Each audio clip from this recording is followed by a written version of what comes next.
दोस्तों आज हमने निफ्टी एक्सपायरी में काफी शानदार पैसे बनाए हैं। आज हमने अपने कैपिटल को 3 टाइम्स मल्टीप्लाई कर लिया, 200% का प्रॉफिट हुआ।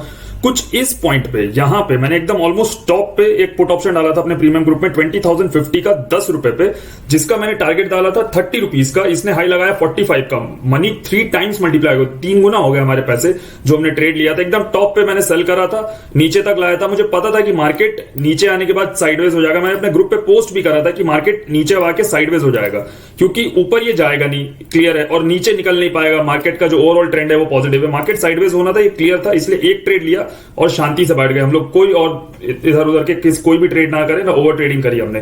अब एक पॉइंट यहां पे और मैं बताना चाहूंगा। कल मैंने अपने मार्केट एनालिसिस वीडियो में एक बात बताई थी कि मार्केट अगर गैप अप खुलता है और गैप अप खुल के ऊपर की तरफ निकलता है तो ऊपर हम लोग को कहीं भी एम पैटर्न देख के यहां पे सेल करना। आप देखो एग्जैक्टली मार्केट में वैसा ही हुआ। आप कल का एनालिसिस वीडियो देखना, उसमें पॉइंट टू पॉइंट जैसा मैंने बताया था, निफ्टी बैंक निफ्टी दोनों में यही हुआ। खुला मार्केट ऊपर गया, यहां पे एक एम पैटर्न फॉर्म करा, यहां जैसी ब्रेकडाउन हुआ हमने सेल बनाया और एकदम मार्केट तेजी से नीचे आया, एकदम फ्लो में। मैंने अपना जो ट्रेड है वो डाला और हार्डली 5-10 मिनट में जो है उसका जो टारगेट हिट हो गया। अब देखते हैं कल फ्राइडे के सेशन में हम बैंक निफ्टी में किस तरीके से ट्रेड करेंगे। ये बात तो अब सबको दिख रही है कि मार्केट ने एक रेंज बना लिया, यहां पे कुछ इस तरीके का यहां पे मार्केट का रेंज है। तो कैसे ट्रेड करना है, देखिए इसको सिंपल रखना है। सिंपल किस तरीके से रखना है कि मार्केट अगर सपोज करिए कल फ्लैट खुलता है और ऊपर की तरफ ब्रेकआउट करता है, ठीक है, ऊपर की तरफ ब्रेकआउट करना मतलब आप समझ के चलिए 46,040 के ऊपर ही बाई करना, उससे पहले बाई मत करना, ट्रैप हो जाओगे। ये जैसे ही इसके ऊपर ब्रेकआउट करता है हम लोग बाई करेंगे। टारगेट छोटे रखेंगे, टारगेट रखेंगे 46,140 150 तक का टारगेट रखेंगे। उसके बाद देखेंगे क्या मार्केट यहां पे टॉप पे कंसोलिडेट करके फिर ब्रेकआउट कर रहा है, तब आप री एंटर कर जाइएगा।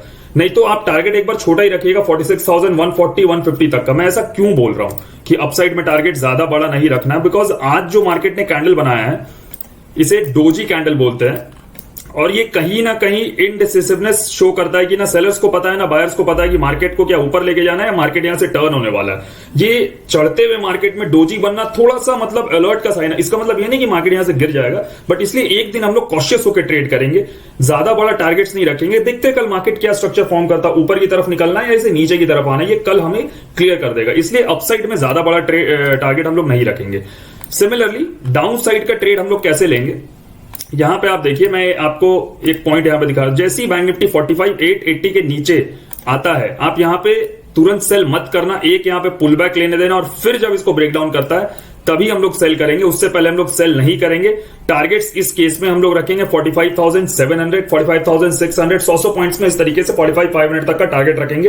बिकॉज देखिए नीचे के लिए मैं क्यों बोल रहा हूं ब्रेकडाउन होने के बाद एक पुल बैक और फिर ब्रेकडाउन होना चाहिए, बिकॉज मार्केट का ओवरऑल ट्रेंड जो है, मार्केट का ओवरऑल ट्रेंड पॉजिटिव है, उसमें अगर हम लोग डाउनसाइड का ट्रेड अटेम्प्ट कर रहे हैं तो हम लोग को ज्यादा कंफर्मेशन चाहिए और टारगेट्स भी हम बहुत ज्यादा बड़ा नहीं रख सकते।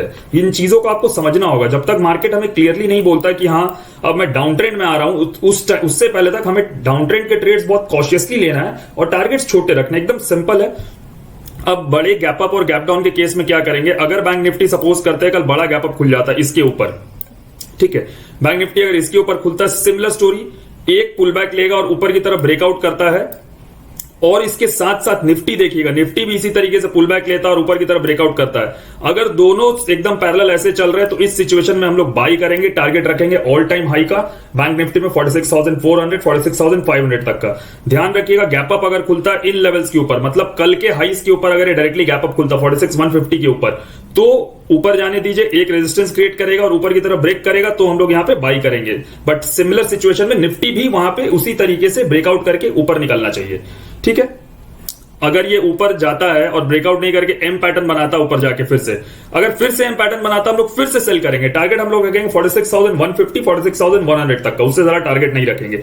देखिए सेम एनालिसिस जो मैं बैंक निफ्टी के लिए बता रहा हूं, ये सेम चीज निफ्टी पे भी अप्लाई होती है। गैप अप खुलता है तो इस तरीके से पुल बैक लेगा, ब्रेकआउट करेगा तो निफ्टी में भी बाई करेंगे। गैप अप खुलता है और एम पैटर्न बनाता है तो हम लोग निफ्टी में भी इसी तरीके से सेल करेंगे, ठीक है। गैप डाउन के केस में सिमिलर सिचुएशन, देखिए मार्केट में अभी मार्केट का ओवरऑल ट्रेंड पॉजिटिव है, तो पॉजिटिव ट्रेंड में अगर मार्केट नीचे की तरफ खुलता है तो हमारे लिए वो बाइंग अपॉर्चुनिटी है कहीं भी। अगर मार्केट यहां पे नीचे खुलता है, आप वेट की, यहां पे जैसी हायर लो पैटर्न बनाना स्टार्ट करता है किसी भी जोन पे, आप वहां पे बाई करिए, इस पॉइंट के ब्रेकआउट पे बाई करिए, यहां पे आप स्टॉप लॉस लगाइए, टारगेट आप लेके चलिए। सबसे पहला टारगेट हम लोग रखेंगे 45,900 का, उसके बाद 46,000 का टारगेट हम लोग लेके चलेंगे। Same is the case with Nifty.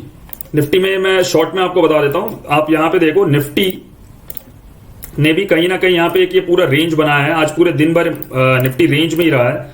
तो ये जिस तरीके के रेंज में निफ्टी ट्रैवल कर रहा था, उससे कल के लिए एकदम डायरेक्शन क्लियर है कि निफ्टी अगर फ्लैट खुल के अपसाइड अटेम्प्ट करता है यहां पे, तो यहां पे जैसी अपसाइड अटेम्प्ट करता है 20,110 120 के ऊपर निकलता है, आप लोग बाई करिए। टारगेट आज के हाइस तक का रखेंगे, 20,150 20,160 तक का हम लोग यहां पे टारगेट रखेंगे। यहां पे कंसोलिडेट करके फिर से ब्रेकआउट करता, तब हम लोग दोबारा से बाई करेंगे, नहीं तो एक बार यहां पे प्रॉफिट जरूर बुक कर लेंगे। Why? Because daily time frame पे डोजी कैंडल फॉर्म हुआ है। ठीक है, सिमिलर सिचुएशन अगर कल ये फ्लैट खुल के नीचे की तरफ आता है और इसको ब्रेक डाउन करता है, तो वेट करिएगा, पुल बैक लेगा और नीचे की तरफ ब्रेक डाउन करेगा, तभी हम लोग यहां पे सेल करेंगे। टारगेट हम लोग रखेंगे 20,000 तक का, उससे ज्यादा टारगेट मत रखिएगा, क्योंकि जितने बार मार्केट नीचे आएगा सपोर्ट हिट करेगा और बड़े बड़े पुल बैक्स मार्केट में क्रिएट होंगे। जब तक मार्केट का बड़ा टाइम फ्रेम पे जो स्ट्रक्चर है वो डाउन ट्रेंड का नहीं हो जाए, डेली टाइम फ्रेम पे या अर्ली टाइम फ्रेम पे, जब तक कि डाउन ट्रेंड का स्ट्रक्चर यहां पे फॉर्म नहीं करता है। सिमिलर सिचुएशन अगर इसके ऊपर गैप अप खुल गया, यहां पे निफ्टी आज के हाई के ऊपर अगर गैप अप खुल गया और यहां पे एक पुल बैक लेके ऊपर की तरफ ब्रेकआउट करता है, बाई करेंगे, 50-50 पॉइंट के टारगेट्स लेंगे। और अगर इसके ऊपर गैप अप खुलता है लेकिन पुल बैक लेके यहां पे एम पैटर्न बनाता है, तो सेल करेंगे और टारगेट हम लोग आज का जो हाई है वहां तक रखेंगे, 20,160 150 तक का हम लोग यहां पे टारगेट रखेंगे। In case of gap down, अगर सपोज करिए निफ्टी गैप डाउन खुल जाए, तो कहीं भी गैप डाउन खुलता है यहां पे हम लोग एक डब्ल्यू पैटर्न का फॉर्मेशन का वेट करेंगे, हायर लोज बनाने का वेट करेंगे, बिकॉज मार्केट का ओवरऑल स्ट्रक्चर बुलिश है। हम लोग बुलिश ट्रेड अटेम्प्ट करेंगे तो ज्यादा हमारा जो विनिंग प्रोबेबिलिटी वो बढ़ेगा अभी मार्केट में, तो हम लोग वहां पे हायर लोज देख के बाई करेंगे। टारगेट हम लोग रख सकते हैं 20,100 तक का, 20,150 तक का हम लोग टारगेट उस सिचुएशन में रखेंगे। दोस्तों, अगर आप भी टेक्निकल एनालिसिस सीखना चाहते हो, price action, trap trading, advance analysis, इन सब चीजों को जानना चाहते हो, मेरे साथ ट्रेड करना चाहते हो, तो आप इन सब चीजों के लिए हमें टेलीग्राम पे मैसेज करिए। टेलीग्राम का लिंक आपको हमारे कमेंट बॉक्स में मिल जाएगा। और अगर आपको मेरे वीडियोस अच्छे लगते हैं, इससे आपके ट्रेडिंग में कुछ इंप्रूवमेंट होता है, कुछ आपको इनपुट मिलता है, तो प्लीज चैनल को सपोर्ट करिए और इन वीडियोस को लाइक और शेयर करिए। Thank you.